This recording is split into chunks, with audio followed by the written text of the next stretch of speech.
السلام علیکم، آداب، نمستے گائز، کیسے ہیں آپ سب؟ امید کرتی ہوں آپ سب بہت اچھے ہوں گے اور دعا گو ہوں کہ اللہ تعالیٰ آپ کو بہت ساری خوشیاں نصیب کرے۔ میں ایک نئی کہانی کے ساتھ حاضر ہوں۔ بہت ہی خوبصورت ناول ہے، امید کرتی ہوں آپ لوگوں کو پسند آئے گا۔ تو چلتے ہیں پہلی ایپیسوڈ کی طرف۔ وہ بہت خوش تھی کیونکہ آنے والا کل اس کے لیے بہت ہی اسپیشل دن تھا۔ اس کے موسٹ فیوریٹ شخص کی برتھ ڈے تھی۔ وہ شخص جس سے وہ بے انتہا محبت کرتی تھی، وہ شخص جو اس سے اس روح زمین پر سب سے زیادہ محبت کرتے تھے۔ بابا جان، آپ کی سالگرہ کو میں بہت یادگار بنا دوں گی، اس نے خود سے عہد کیا تھا اور الارم سیٹ کر کے سو گئی تھی۔ اوف، 8 بج گئے، آج بھی لیٹ، یہ الارم کیوں نہیں بجا؟ وہ ابھی انہی سوچوں میں تھی جب اسے یاد آیا کہ اسے یونی بھی جانا ہے۔ نہیں، آج تو سر وقار نے کلاس میں ہی نہیں آنے دینا۔ وہ جلدی سے اٹھ کر واش روم میں گئی تھی اور بس 5 منٹ میں تیار ہوئی تھی۔ سمپل سے ڈریس پہ سر پہ سلیقے سے دوپٹہ اوڑھے، آنکھوں میں کاجل لگائے، چہرہ کسی بھی طرح کے میک اپ سے پاک، اس کا صاف شفاف چہرہ حجاب میں اور بھی بھلا لگتا تھا۔ وہ ریڈی ہوئی تھی اور نیچے آئی تھی جہاں اس کے بابا جان اس کا ناشتے کی ٹیبل پر انتظار کر رہے تھے اور ملازمہ ناشتہ لگا رہی تھی۔ السلام علیکم بابا جان، اٹھ گئی آپ؟ بابا، میں بہت لیٹ ہو گئی ہوں، جوس کا سپ لیتے جلد بازی میں کہا۔ بیٹا، آپ روز ہی ایسا کرتے ہو۔ ان کے چہرے پر خفگی اتری تھی۔ بابا، ریئلی سوری، مجھے جانا ہے، آپ ناشتہ کریں، لنچ پر ملتے ہیں انشاءاللہ۔ اللہ حافظ۔ وہ ان کا گال چومتے باہر کو بھاگی تھی۔ اچھا خیال رکھنا اپنا بابا کی جان، آپ ہیں نا میرا خیال رکھنے کے لیے۔ روز والا جواب آیا تو درانی صاحب مسکرانے لگے۔ وہ اپنی اسکوٹی نکالے یونی کی طرف نکل چکی تھی۔ ظہیر درانی کی صرف ایک ہی اولاد تھی اور وہ تھی حیام درانی۔ حیام ان کی کل کائنات تھی۔ حیام کی ماں روبینہ درانی حیام کی پیدائش کے وقت دنیا سے رخصت ہو گئی تھیں اور اب ان کا سب کچھ ان کی بیٹی حیام تھی، جسے وہ کسی صورت خود سے دور نہیں کرتے تھے، سائے کی طرح ساتھ رہتے تھے۔ اتنے تحفظ کی وجہ صرف محبت تھی یا کچھ اور، یہ صرف درانی صاحب ہی جانتے تھے۔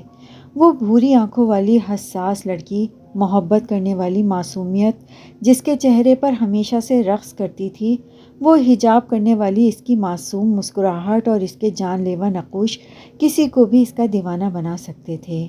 اس کی بڑی بڑی ہر وقت کاجل سے لبریز آنکھیں کسی کا بھی دل پگھلا سکتی تھیں۔ وہ پھولوں کے مرجھا جانے سے اداس ہونے والی لڑکی تھی جس کی زندگی محض ایک بدلے کی نظر ہو گئی تھی۔ یہ سب کیا ہے؟ تم لوگوں کو میں یہ سب کرنے کے پیسے دیتا ہوں؟ ہم معافی چاہتے ہیں سر، مگر وہ کیا؟ ہاں، مجھے یہ سارا کام آج کے دن میں مکمل چاہیے۔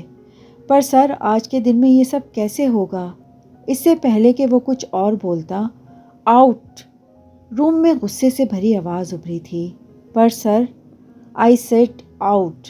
اسے باہر نکالو میرے آفس سے حمزہ! اس نے اپنے سیکریٹری کو مخاطب کیا تھا۔ اور تم سب میرا منہ کیا دیکھ رہے ہو؟ دفع ہو جاؤ، کام مکمل کرو۔ وہ سب اس کے آفس سے جا چکے تھے۔ وہ ابھی کچھ سوچ ہی رہا تھا کہ اس نے فیصل کو آتے دیکھا۔ او ہو، آج لگتا ہے پھر سے کسی کی شامت آئی ہے، فیصل نے اسے دیکھتے ہوئے کہا۔ اب اتنا بھی کیا غصہ بھائی کہ آپ ورکرز کو کام سے ہی نکال دو؟ جانتے بھی ہیں اس ہفتے آپ کتنے ورکرز کو نکال چکے ہیں؟ ہو گیا یا کچھ اور؟ اس نے بہت روکھے انداز میں جواب دیا۔ بالکل، وہ آریان ملک ہی نہیں جس پر کسی بات کا اثر ہو جائے۔ آریان ملک ایک مشہور بزنس مین تھا جس نے اپنی ملک گروپ آف انڈسٹری کو اس بلندیوں تک پہنچانے کے لیے اپنے دن رات ایک کیے تھے، اور یہ اس کی محنت کا ہی پھل تھا کہ آج وہ ایک مشہور بزنس ٹائکون تھا۔ آریان ملک بزنس ٹائکون ہونے کے ساتھ ہی بہت سی لڑکیوں کا کرش بھی تھا۔ اس کی نیلی آنکھیں اور ہلکی ہلکی بیئرڈ اس کی پرسنالٹی کو مزید حسین بنا دیتی تھی۔ اس کے سلکی سیاہ بال بہت جچتے تھے۔ اس کی ایک مسکراہٹ جہاں لاکھوں لڑکیوں کے دلوں کی دھڑکانے کے لیے کافی تھیں، وہیں اس کی ایک گھری لوگوں کی روح فنا کرنے کے لیے بہت ہوتی تھی۔ لڑکیاں اس کی نیلی آنکھوں اور مسکراہٹ پر مرتی تھیں، مگر وہ بندہ بہت روڈ تھا، وہ لڑکیوں سے دور بھاگتا تھا۔ اس کی عادت تھی وہ بازو فولڈ کر کے رکھتا تھا